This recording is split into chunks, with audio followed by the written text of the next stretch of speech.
ଏହି କଥା ଗୋଟି ହେତୁ ରଖିବ ସେତେବେଳେ ମହାଯଜ୍ଞ ହେବ ଉପକଲୀଳା ସେ ଜାଣିପାରିବ ଯାଠାରେ ଶ୍ରୀହରି କୃପା ହୋଇବ ଅବିରବଦାନ ହୋଇବ ଅନ୍ତରେ ଭକ୍ତି ଯେ ଜଗପୁନାଭୂତି ହୋଇବ ମଣ ବିନଶନି ଭୋଗ ଅର୍ଥାତ୍ ପିଣ୍ଡ ଚକ୍ର କହିଲେ 6 ତିଥି जहा षष्ठी तिथि को बुझाए मन कहले 5 मन जहा 5 तारीख यही काल किंबा यही समय पुणी अबीर अर्थ भोग को बुझाए अवतार होती अवतार होती 10 माने भव दशमी को बुझाऊँगी भक्ति कहले नवदा भक्ति किंबा 9 अंक फिल्म मानकर जहाँकि 9 तारीख थी से दिन पूर्णाहुति पड़ो यही मीनशनी भोग हेब जहाँकि मार्च मास 29 तारीख रु मीन राशि शनि प्रवेश कर जोटा कि मालिका प्रभात आम मैंने शुणी शुणी आसुचे ये आमर प्रमोद पुष्टि महाशय आमर प्रार्थना चैनल बराबर मीनशनी उपरिक से गुरुत्व देकर कहते से मीनशनी चलवा आरंभ है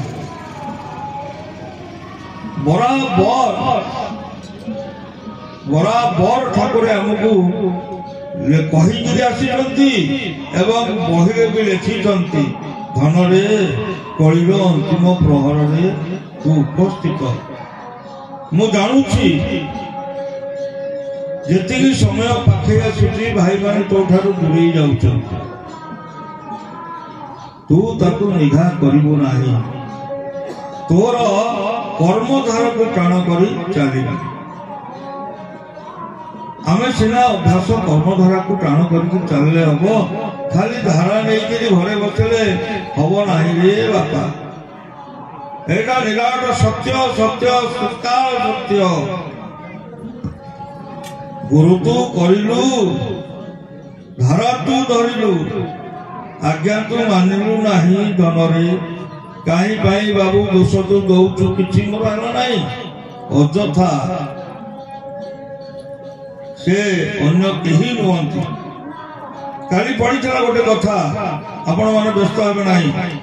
विषय आगे जीव ता भर कथा पढ़ुची कहीदे जाऊँ जीव प्रकृति प्रकृति पुरुष संजोग जीवर उत्पत्ति आपण मैंने बहु विज्ञ लोक अच्छा भाई मैंने अच्छा कहल देखी से जीव कौट आसला जहाँकि आम ये बसीचे काली आमर प्रताप नगरी धाकुल पीठ माने कोकरा गाँव सत्संग होता है से यही विषय आलोचना है कौटू जीव आसला प्रभु को पचारे बेलू प्रभु कहले तमें कौन एपर्त आमको चिन्ह पार ना कोष चिन्ह मंत्र किए दिए जहा होची सबू आमरी पाखु ही जाऊँ ना तुम मान को कोष चिन्ह कर मंत्र दे था कमी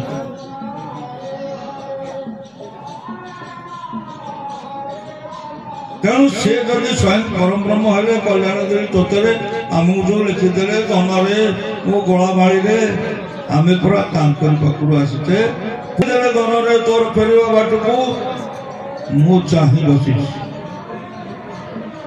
मीनशनी चलिला जहा सृष्टि रे ता पिंडरे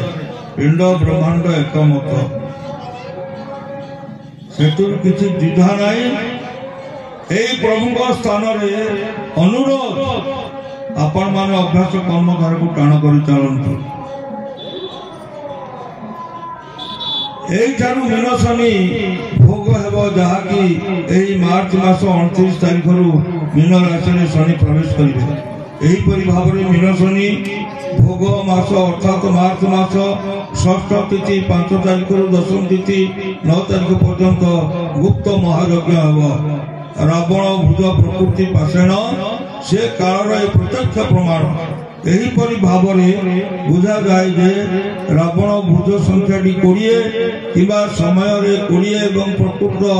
ଅର୍ଥ ମନୁଷ୍ୟର 25 ପ୍ରକୃତିକୁ ବୁଝାଏ, ଯାହାକି 25 ଉପରୋକ୍ତ ଉକ୍ତିଟି 2025 ମସିହାକୁ ସୂଚାଉଛି।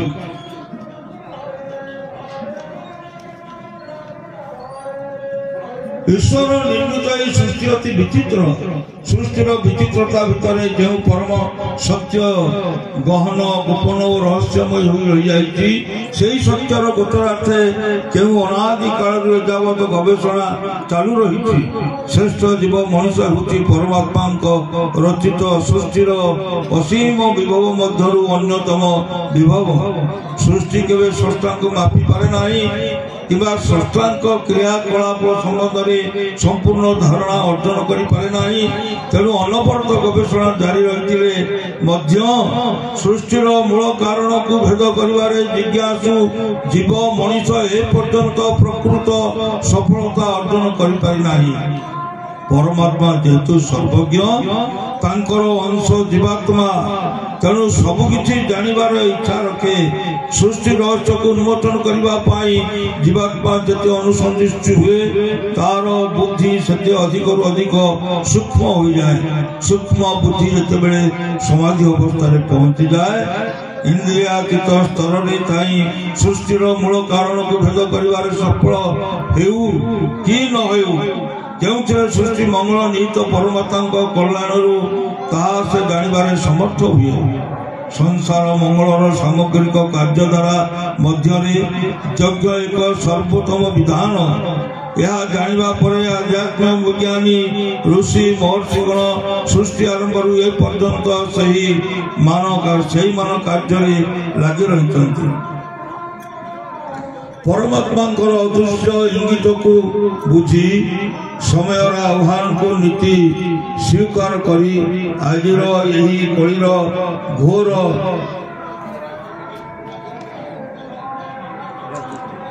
ରାଜୁତି କାଳରେ ମଧ୍ୟ ଅମୃତ ସନ୍ତାନ ଗଣ ସେହି ମହାନ କାର୍ଯ୍ୟରେ ପ୍ରକୃତ ଅଛନ୍ତି। ସେହି ସଂକଳ୍ପ ପ୍ରତିବଦ୍ଧତାର ସ୍ୱାକ୍ଷର ବହନ କରେ ଆଜି ଅନୁଗୁଳ ଜିଲ୍ଲା ଭୋଇଣ୍ଡା ନିକଟବର୍ତ୍ତୀ ସାପଘେରାରେ ଅନୁଷ୍ଠିତ ହେଉଥିବା ବିଶ୍ୱ ଶାନ୍ତି ସନାତନ ଚେତନୀ ମହାଯଜ୍ଞ। ନିଃସନ୍ଦେହରେ ସନାତନ ଧର୍ମ ପ୍ରତିଷ୍ଠା ପାଇଁ ଏହା ଏକ ସ୍ୱାଗତ ଯୋଗ୍ୟ ପଦକ୍ଷେପ।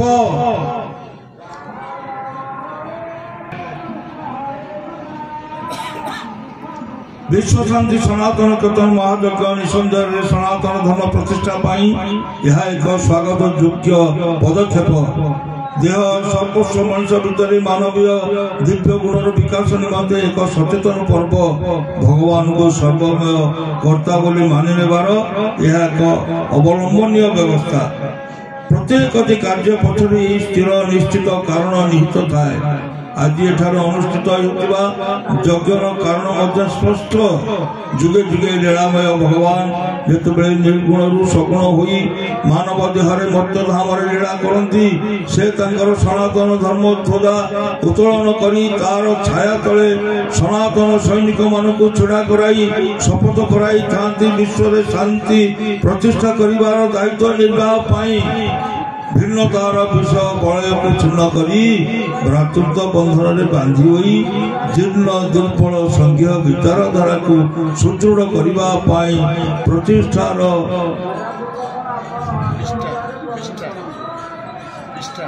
निष्ठा भक्षण न करी साधनार निष्ठा बल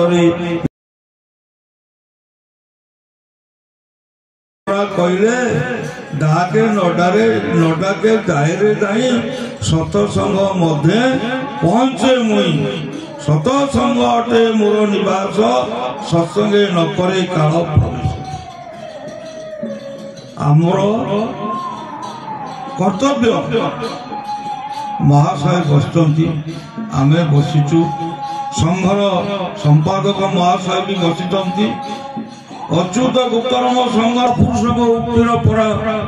मर्मार्थ है कलिर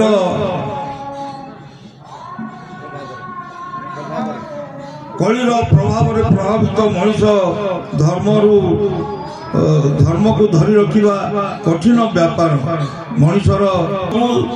कली एमती तार माया द्वारा आकर्षित कर रखिब जे ज्ञानी पंडित माने धर्मीय विचार ठारू दूरे रहिबे सर्वार्थ पूरण निमंते मुहरे धर्म कथा बखाणुथिले अंतकरण से धर्म विहीन होइतिबे कली जुग पुणी मीमांसार जुग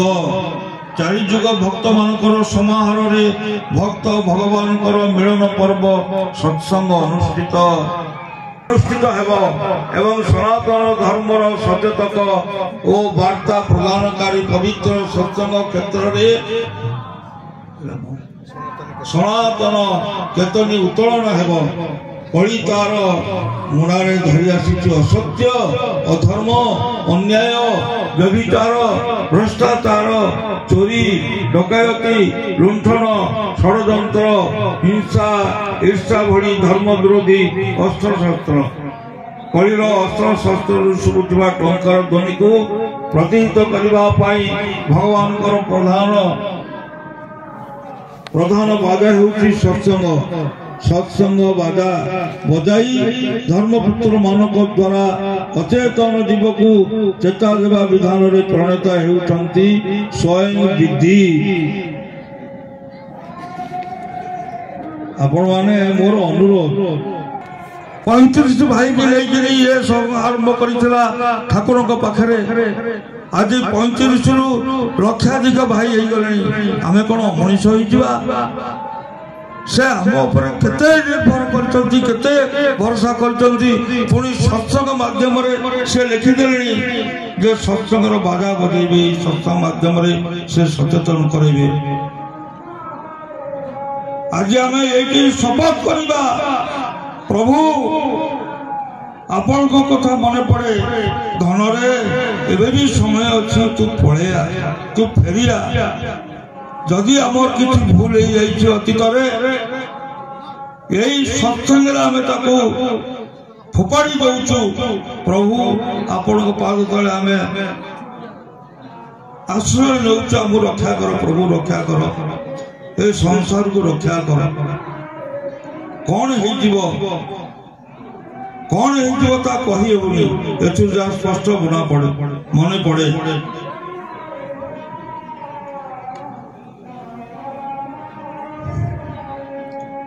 कलिर आयत दिन जीव प्रभुंर प्रणत बुद्धि सत्संगर महत्व को बुझा असमर्थ कलिर षड्यंत्र शिकार होइतिबा जीव षड्यंत्रकारी साजी सत्संगर विरुद्धाचरण करिवे सनातन केतन कल्याणमय शीतल छाया वंचित हेबे विश्व शांतिर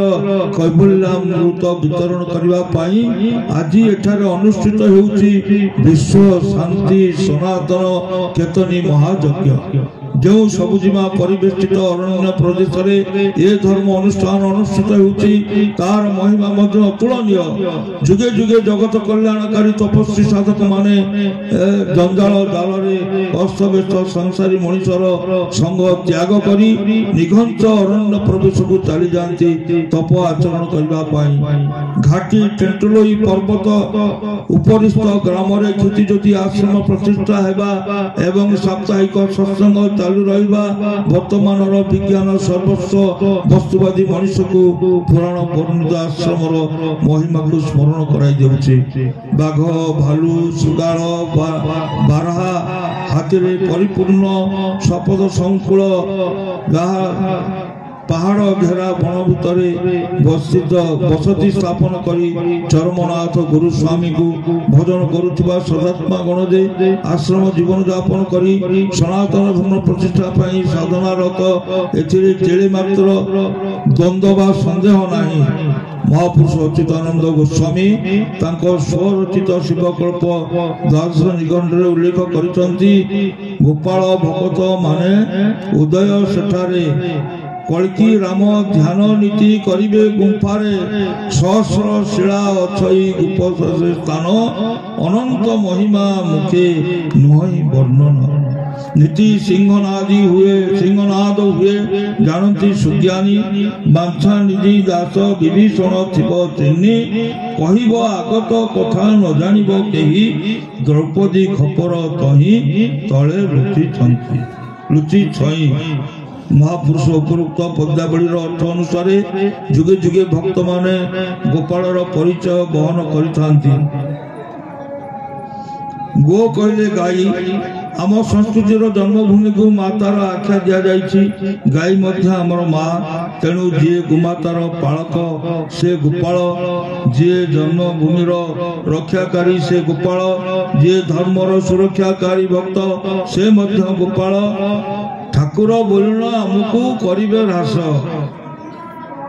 केवल गोपाल माने ही आमको चिन्हबे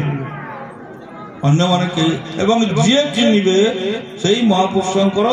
जो बही मुहूर्त मोरा बही छपाई तादर स्पष्ट लेखाई तेणु से आचांडाल ब्राह्मण जी हमको ठाकुर बोली चिन्हला से होचंती मोर गोपाल से द्वापर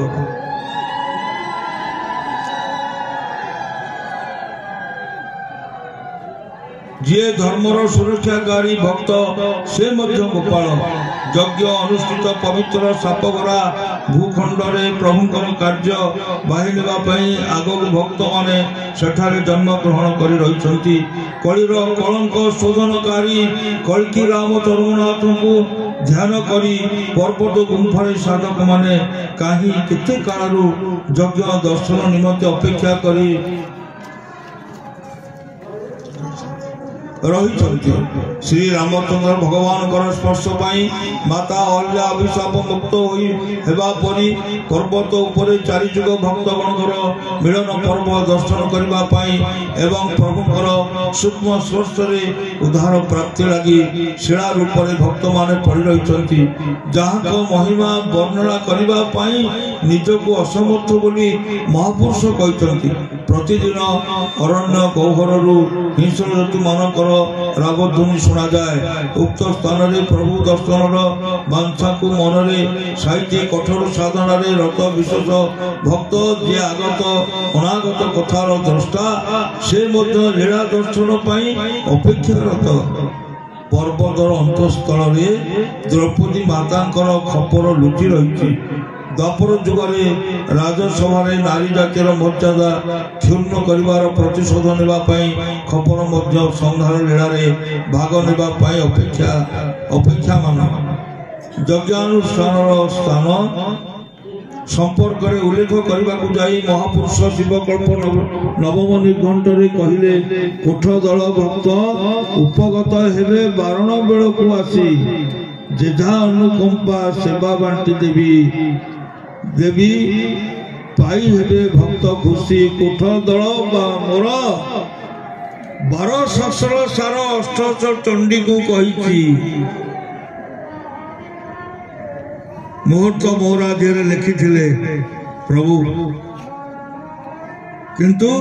आज से कोठ दल को केमिति प्रभु के सुंदर भाव में उल्लेख कर जेजा अनुकंपा सेवा बांटी देवा बांटी देवी पाई हेबे भक्त खुशी सप्त आचरण बासुकी जंत्र मंत्र प्रदत्न होइब सप्त पंचातिक हेजाई कहिबी बंधन मलय हेब चंदन मलय हेब मोहि रही भक्तों मेले प्रभु अमरारी बासे आसी गलालो बापा आउ समय नाही बापा आउ समय नाही कस्मिन काले नाही नाही नाही ये छात्र 82-83 वर्षर बुढ़ा आपण छात्र हाथ बाड़े कहूँ आउ समय नाही से कस्मिन काले ता छुआ को कलिर कराणे नष्ट करिबो नाही ମାଙ୍କଡ଼ ଯେମିତି ତା ଛୁଆକୁ କୋଳରେ ଡାକିକିରି ଏଡାଳ ସେଡାଳ ଦିଏ, ତା ଛୁଆକୁ ସେ କେବେ ହତାଦର କରିନାହିଁ କି କରିବ ନାହିଁ। କ୍ଷୀର ସିନ୍ଧୁ ତଟ ଉତ୍ତରାଙ୍ଗୀ ବାଟ ତାଟ ବଟ ତହିଁ ଉଦୟ ହେବ, ଉଦୟଗିରିରେ ଆଦ୍ୟ ଲୀଳା ହେବ ଅଚ୍ୟୁତ ବଚନ ଧ୍ରୁବ, ସୋମନାଥ ସଙ୍ଗେ ଲୀଳା ଆରମ୍ଭିବ ତେନ୍ତୁଳି ପଦାରେ ଖ୍ୟାତ, ନିତ୍ୟ ଦଳ ସେବା ଅବଶ୍ୟ ପାଇବେ ଜାଣନ୍ତି ନିଗମ ତତ୍ତ୍ୱ। 18 ନଳାରେ ବାସ ଭବନତା ପିତା ନାମ ଗିରିଧାରୀ, 18 ନଳା ବୋଲେ ପୁରୀ, ମାତା ନାମ ତାର କୌଶଲ୍ୟା ହୋଇବ 19 ଗର୍ଭଧାରୀ। ଦ୍ୱାପର ଯୁଗରେ ବିଶାଖା ଅଟଇ, ତୃତୀୟାରେ ମାନଧାତା, କଳି ଯୁଗେ ହେଲା ଗୋରେଖ ଯତୀନ୍ଦ୍ର ଲେଖିବେ ଶାସ୍ତ୍ର ଗୀତା। ଉପରୋକ୍ତ ପଦ୍ୟାବଳୀ ଅନୁସାରେ କଳି ଯୁଗରେ ଯେଉଁ ଭକ୍ତମାନଙ୍କ ଦ୍ୱାରା ସନାତନ ଧର୍ମ ପ୍ରତିଷ୍ଠା ହେବ ତାକୁ କୋଠ ଦଳ ବୋଲି କହନ୍ତି। କୋଠ ଦଳ ଭକ୍ତମାନଙ୍କ ମଧ୍ୟରେ କିଏ କେଉଁ କାର୍ଯ୍ୟ ପାଇଁ ଯୋଗ୍ୟ ବିବେଚିତ ଅନୁକମ୍ପା ପୂର୍ବକ ସମସ୍ତଙ୍କୁ ପ୍ରଭୁ କାର୍ଯ୍ୟ ବାଣ୍ଟି ଦେଇଥିବେ। କୋଠ ଦଳ ସାପଘରା, ଏଠାରେ ବିଭିନ୍ନ ପ୍ରକାର ସାପ ମାନେ ଘେରି ରହିଥିବାର ପ୍ରମାଣ ଅଛି। ସେ ସାପ ମାନେ ବାସୁକୀ ନାଗର ବଂଶଧର, ପୃଥିବୀକୁ ବାସୁକୀ ନାଗ ଧରି ରଖିଛନ୍ତି। ସପ୍ତଦୀପ ମହିକୁ ଧାରଣ କରିଥିବା ବାସୁକୀ ନାଗକୁ ସନ୍ତୁଷ୍ଟ କରିବା ପାଇଁ ଯନ୍ତ୍ର ଓ ମନ୍ତ୍ର ବିଧି ପାଳନ କରାଯିବ। ମାଳିକାର ପଦ୍ୟାବଳୀକୁ ବିସ୍ତୃତ ଭାବରେ ଆଲୋଚନା କଲେ ସ୍ମରଣିକାର କଳେବର ବୃଦ୍ଧି ପାଇବ। ତେଣୁ ସଂକ୍ଷେପରେ କୁହାଯାଇଛି, ଭକ୍ତମାନଙ୍କର ପରିଚୟ ଗୋପନ ରଖାଯାଇଛି। କେବଳ କ୍ଷିତିଜ୍ୟୋତି ଆଶ୍ରମ ଶାଖାର ନାମିତ ନାମଟି ଉଦ୍ଧାର କରାଯାଇଛି। ମହାପୁରୁଷଙ୍କ ଲେଖାରେ ଯାହା ତେନ୍ତୁଳିଆ ପଦା ତାହା ହେଉଛି ବର୍ତ୍ତମାନର ତେନ୍ତୁଳି। ଯଜ୍ଞର ମହିମା ବର୍ଣ୍ଣନା କରିବାକୁ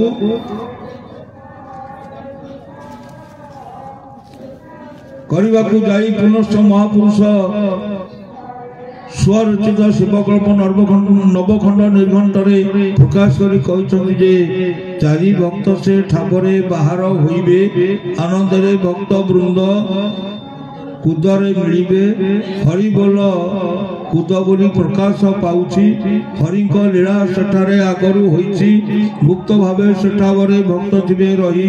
ନଚିନିବେ ତାଙ୍କୁ ଲେଶ ନ ଜାଣିବେ କେହି। ଗୁପ୍ତ ଭାବେ ରହି ସେହି ଲୀଳା କରୁଥିବେ, ଆମ୍ଭର ସଙ୍ଗରେ ସେଉ ବାହାର ହୋଇବେ। ସନାତନ ଧର୍ମର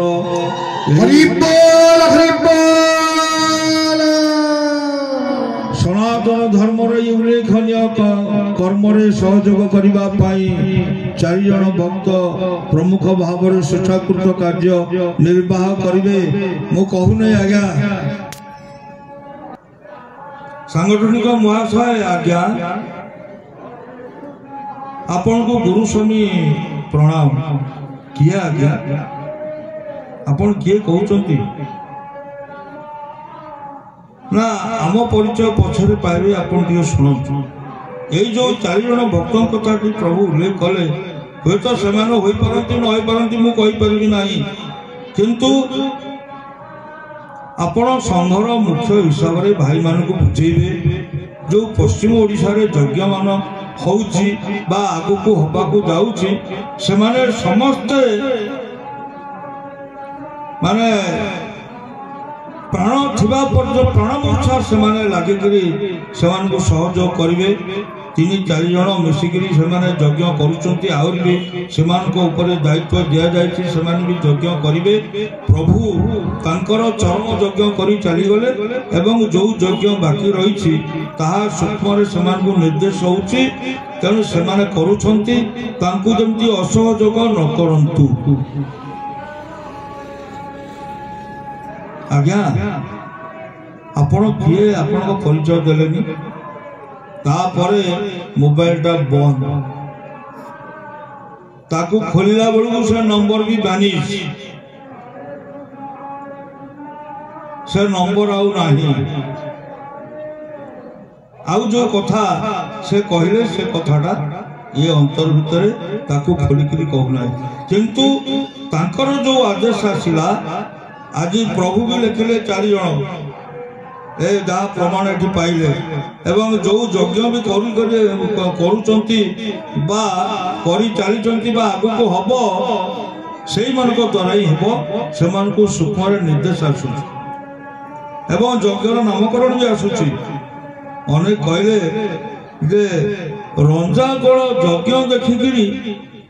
भाई माने सब से गाँव लोक मैंने जाते से भारी खुशी हो गले सनातन ध्वजा तले बसी समस्त हरिबोल हुलड़ी दे स्थान को मुखरित करेंगे बोली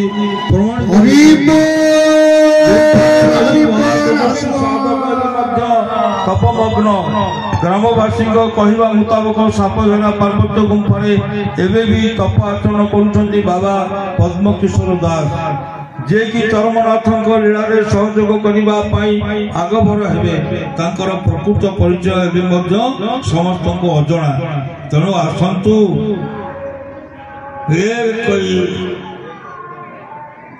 तेरे आसतु ये कलिर अत्याचार प्रपीड़ित मानव समाज निजर अन्यर कौन पूर्व परिचय न खोजी नानादी संवाद ठारू दूरे रही मनीष भितर सनातन धर्म को सतेज रखापी अनुष्ठित होता उक्त धर्म अनुष्ठान सामर्थ्य मुताबक निजक सामिल कर जन्म और जीवन को सार्थक करवा सनातन धर्म कर्म प्रतिबंधक न साजी सहयोगर हाथ बढ़ाइबा जे जो भावना पोषण करता है सही फल प्राप्त होता है समय अनुसार परिवेश परिस्थिति को आकलन करी जे धर्म कार्य को संपादन करे से काल को मध्य जय करे जे समय इंगित को बुझी न पारी अଯଥା अप्रीतिकर परिस्थिति सृष्टि करे संगति नष्टर कारण होता है बा जे सहयोगी साजिबा बदल रे असहयोग करे आध्यात्मिक इतिहास रे से निंदित चरित्र रूप रे उपस्थापित हुए मो भाई माँ माने तेणु सावधान होई कार्य कले अप्रमाद आनंदर अधिकारी होई परिबो सृष्टिर मंगल हो प्रभुंकर महती इच्छा पूर्ण हो ओम श्री केशवार्पणमस्तु ओम श्री केशवार्पणमस्तु ओम श्री केशवार्पणमस्तु।